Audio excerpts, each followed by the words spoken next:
What's going on, everybody? My name is Elliot Tousley. I am the founder of Novo Agency. I started out as a musician. I've been in this game in one way or another since 2010.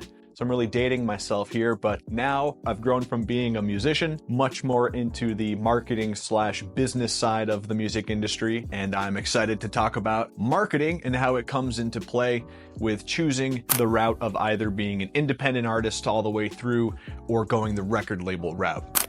Really, either way, it's going to come down to how much leverage you have. And in today's music industry, leverage is, for better or worse, attention online. The days of an undiscovered musician sending in a demo to a record label and that artist getting signed or even getting the attention of the record label purely based on the talent is no more. Record labels quite literally have people whose entire job is to go out and about in the internet and find the next up-and-coming artist. And record labels are businesses, and they are unfortunately no longer in the business of developing raw talent and turning it into a gigantic music career. The record labels have very much shifted to putting their dollars behind folks who have some sort of buzz already that they can put their dollars and their machine and systems into and take that artist from, say, 1 million monthly listeners or fans to 10xing it to 10 million. Unfortunately, record labels really aren't in the business of taking raw talent, working with them for a year and a half on, putting together this awesome debut album. Those days are unfortunately long gone. So for better or worse, getting either a record label's attention or building a sustainable business out of your musical talent does come down to how much engagement you have with your fan base on the numerous different social media platforms and streaming platforms. Platforms are what formula of someone's fan base that has led to success for, say, artist number 1 isn't necessarily going to be the same formula for artist number 2. Either way, you have to play the game if you want to win. And the game, unfortunately, is not come up with the most talented album of all time. It is often those who can market themselves the best who reach to the top, not necessarily those who are the most talented. If a record label or an artist were to come to me and say, hey, next month I want to roll out my new single, what do we do?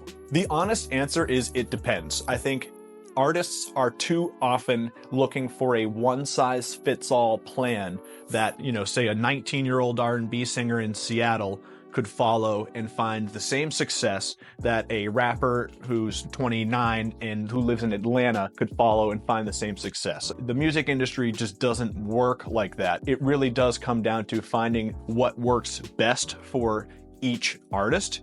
When I'm working with any new artist, whether they have a ton going on or they're brand spanking new to the music industry, it starts with identifying a target. And that could be looking at your insights and analytics on Instagram and seeing, hey, in the last 3 months, all the posts you've posted, man, a lot of people from Houston are watching your videos for whatever reason.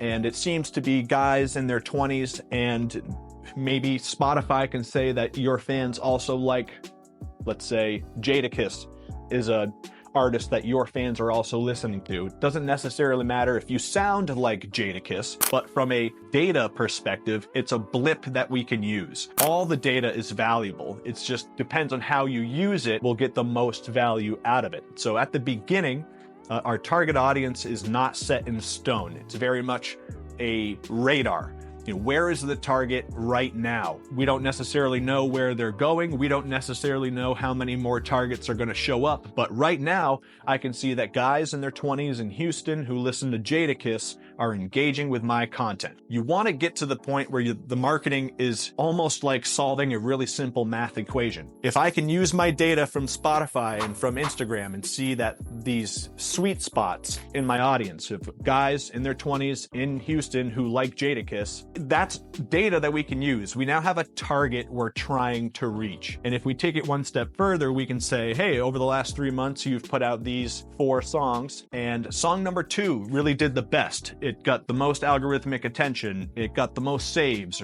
whatever. If you can start to see based on data, not a gut feeling of, oh, this song I know is going to be the big one, or man, I just know people in New York are going to love this song. If you can use the data you have, it's better than a guess, no matter how much data you have. If you have very minimal data or a ton, it's better than a guess. So if you can see that guys in their 20s in Houston who listen to Jadakiss are engaging with your content, and they're most likely to like song number 2, the marketing is it's easier to see and it's more simple, because then the marketing is simple. Get video or song number 2 in front of more people who are guys in their 20s in or around Houston who like Jadakiss. Now you're not guessing. Now you see a target on the radar that you're trying to hit. Once we lay that foundation of like, well, what are we trying to do with this marketing? Is it get the most eyeballs on it? Is it we want to hit a smaller audience multiple times to get them to start commenting and engaging with the content?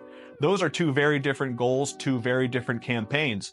There's not a right or a wrong answer, but it's good to know what you are going after, because that will change the way you set up your ads and the way that you go about your marketing. Okay, so when it comes to marketing on Instagram, on any social media platform, as of today, TikTok has a $50 per day minimum. So if we're talking a 30-day month campaign, that's $1,500 minimum to even test on TikTok. So often musicians, the first place they're advertising is often not TikTok, because you're spending a lot more money. Whether you are a musician at the moment who has a lot going on in terms of your business, or if you're trying to get the business started, no matter how big your budget is, I would recommend that you scale into it. If this marketing is brand spanking new, even if me or somebody else set up a campaign for you with like the best video ever, with the clearest targeting ever, it just inherently takes time for any ad platform to serve your ad enough to get data on to see that the guys in Houston who like Jadakiss are engaging with this ad a lot. Nobody sets up an ad perfectly the first time, and when any ad platform is serving these ads somewhat randomly at the beginning, there's just a lot of swinging and missing, which is just the name of the game. So in any campaign, I would say the first 30 days, for easy math, if you have $1,000 per month, that comes out to around $33 per day in ad spend, right? That doesn't mean on day one, I should be spending $33 per day when it's on learning mode. You could start by spending $10 or $15 a day and go through that learning mode, knowing that the reason you're going down this path is to get that data and for the ad algorithms to start learning where to serve your ad.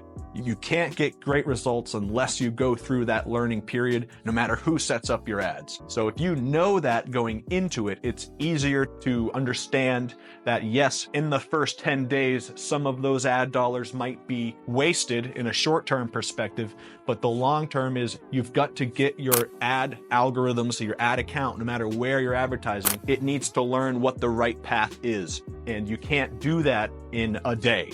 No matter what your ad spend is. So I would say if you're rolling out a single and you say, I've got $1,000 this month and I want to hit Instagram ads, one, I wouldn't start by spending $33 a day. Start at 15, give it a week, turn it up to 20, 25, give it another week, see what it's delivering, turn it up to, 25, 30, give it another week, then get at the pace of $1,000 per month before that first month is over.